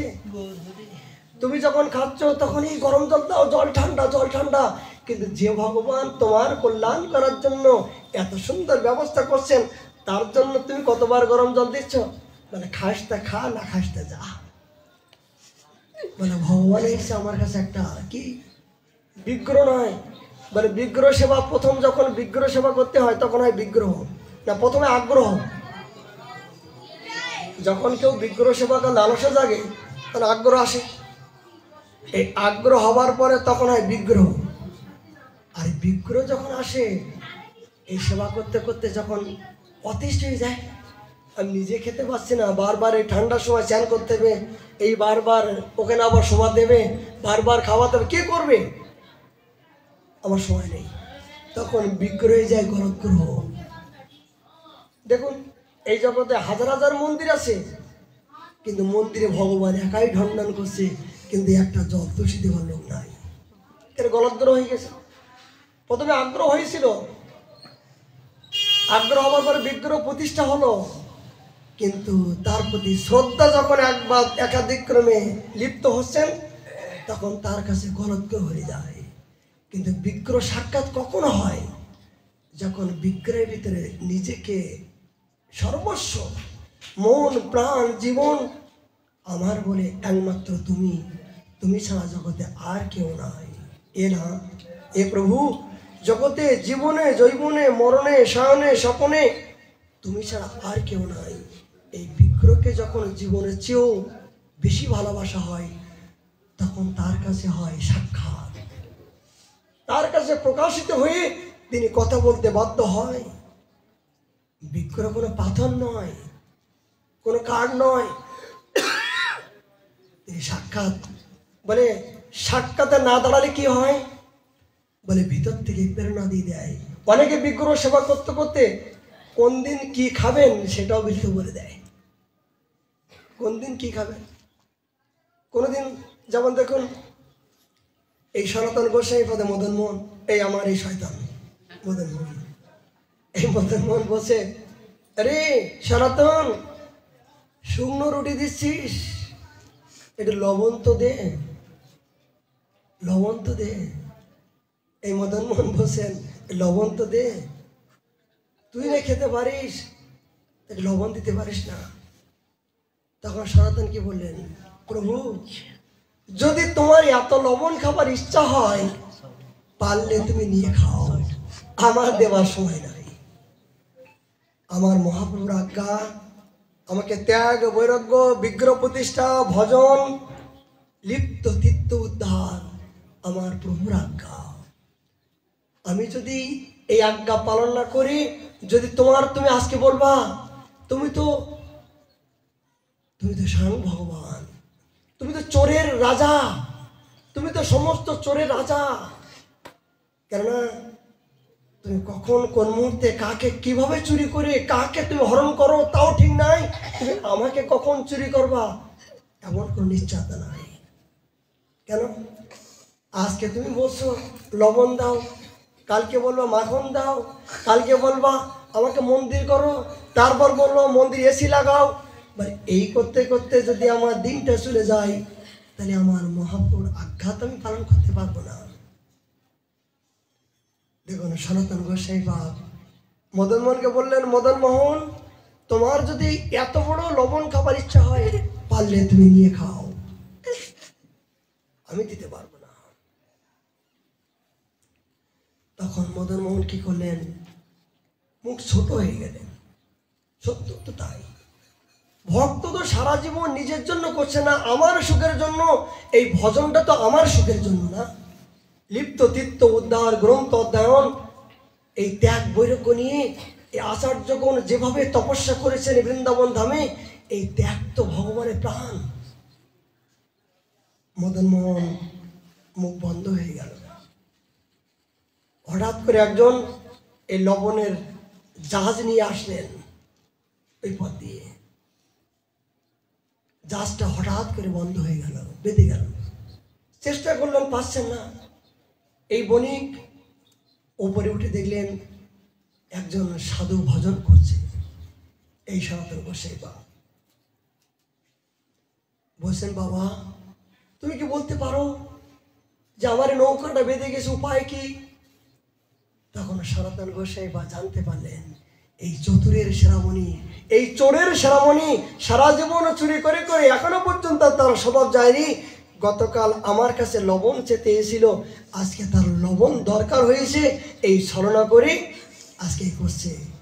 তখন সনাতন গোসাই বলো, মদন মোহন, তোমার এই কি তোমার চাতুরতা? দেখেছো কেমন? তখন সনাতন গোসাই তাকে বললেন, যাও এই মন্দিরে দেখো চোরের সেনামনে বসে আছে, পারলে ওখানে যে প্রার্থনা করো যদি কিছু হয় তোমার। সেই বণিক এই মদন মোহনের কাছে গিয়ে, আচ্ছা এই যে গালাগালি চোর লম্পট বলে গালাগালি দিচ্ছেন, বলে ভগবানকে গালাগালি দেওয়া যায়? কেন দেওয়া যায় না? যাকে ভালোবাসা হয় তাকে তো সব কিছু করা যায়। একদিন ব্রজ গোপীগণ বলছেন, ভগবান তোমাকে কি করলে ভালোবাসা প্রসন্ন হলো বলো তো, কি করলে? বলে তোমরা পারবে না। বলে কি? বলে আমাকে গালাগালি যে আমাকে বেশি করে দেয়, আমি তার মনের ইচ্ছা আমি তাড়াতাড়ি পূরণ করে থাকি। যে আমাকে অনুরাগের সহিত যে গালাগালি ধিক্কার দেয়, যে আমাকে অপমান করে, আমি তার মনোবাঞ্ছা তাড়াতাড়ি পূর্ণ করে আমার কাছে নিয়ে আসার জন্য চেষ্টা করি। সত্যি তো। কেন? ওই গালাগালির মধ্য দিয়ে একটা একজন সাধারণ ব্যক্তি গালাগালি দিতে পারবে না। যে যাকে বেশি ভালোবাসে তাকে প্রহার করতে পারে, তাকে বিভিন্ন প্রকার শাসন করতে পারে। যে ভালোবাসতে জানে সে শাসন করতে পারে, যে ভালোবাসতে জানে না সে জগতে শাসন কি করতে পারবে? এই জন্য ভক্ত এবং ভগবানের যখন একান্ত ঐকান্তিক একাকার হয়ে যায়, তখন এ জাতীয় তাড়ানো ভর্ষণ হয়ে যায় ভক্তের ভালোবাসা আর ভগবানের প্রীতি উৎসাহ। বলতে বলতে তো সময় হয়ে গেল। সেই বংশীধর বাবাজি মহারাজ এ জাতীয় অনুরাগ নিয়ে ভগবানকে ভালোবাসতেন, এ জাতীয় ভগবানের সাথে তিনি কথা বলতেন। তিনি জগৎকে শিক্ষা দিলেন। দেখো একদিন তিনি নিতাই গৌরীর সামনে গিয়ে বলছেন,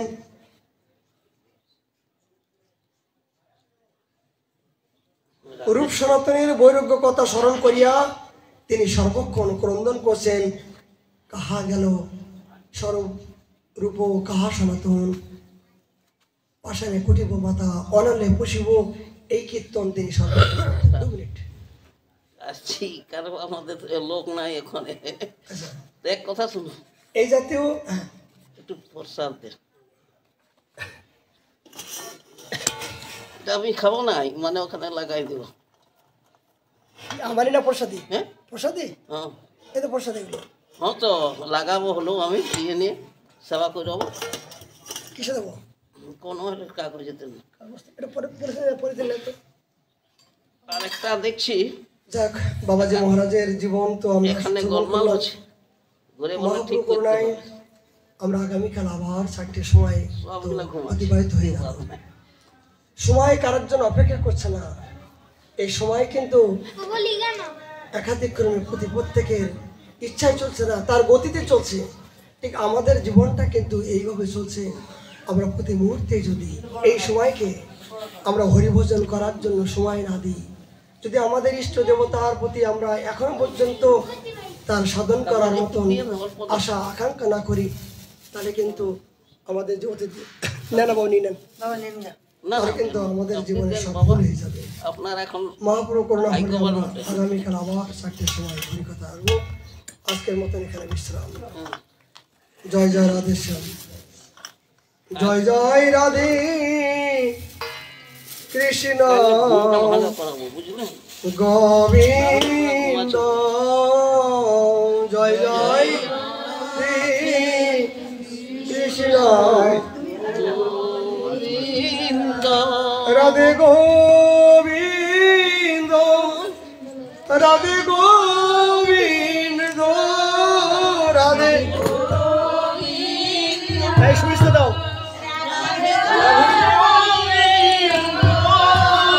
জয় জয় রাধে কৃষ্ণ গোবিন্দ,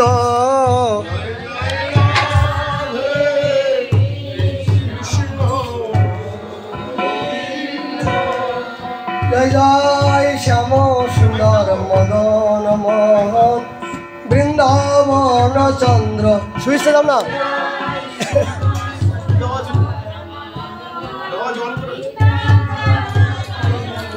জয় জয় রাধা রমন রাজবিহারী শ্রী গোকুল গৌরানন্দ দেবাসে দেবাস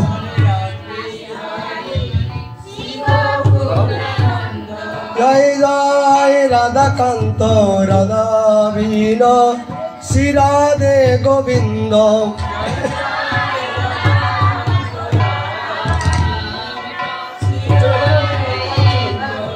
জয় রাসের শরী বিনোদিনী রায় ভানুকুল চন্দ্র রসেশ্বরী বিনোদিনী রায় ভানুকুল চন্দ্র জয় জয় ললিতা বিশাখায়াদি যত সখী বৃন্দ জয় জয় ললিতা বিশাখা যত সখী বৃন্দ জয় জয় শিরূপ মঞ্জরি আদি মঞ্জরি নন্দ জয়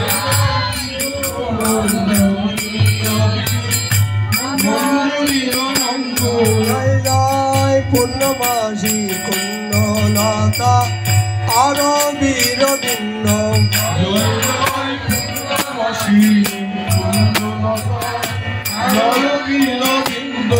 তোমরা সবে মিলে করো দয়া আমি অতি মন্দ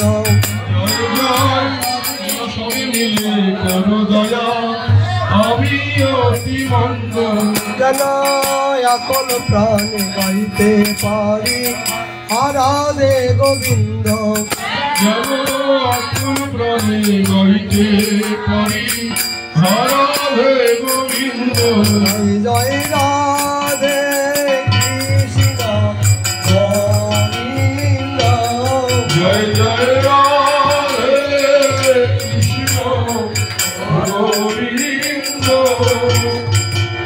গৌরাঙ্গ নিত্যানন্দ শ্রী রাধৈব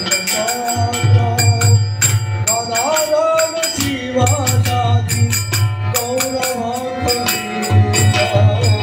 শ্রী গৌরাঙ্গ নিত্যানন্দ শ্রী অদ্বৈত রাধারণ শিবাসাদি গৌর ভক্তবৃন্দ চৈতন্য প্রভু নিত্যানন্দ হরে কৃষ্ণ হরে রাম শ্রী রাধে গোবিন্দ শ্রী কৃষ্ণ চৈতন্য প্রভু নিত্যানন্দ হরে কৃষ্ণ হরে রাম শ্রী রাধে গোবিন্দ কৃষ্ণ হরে Krishna Krishna Krishna Hare Hare Hare Ram Ram Ram Ram Hare Hare Hare Krishna, Krishna Krishna, Hare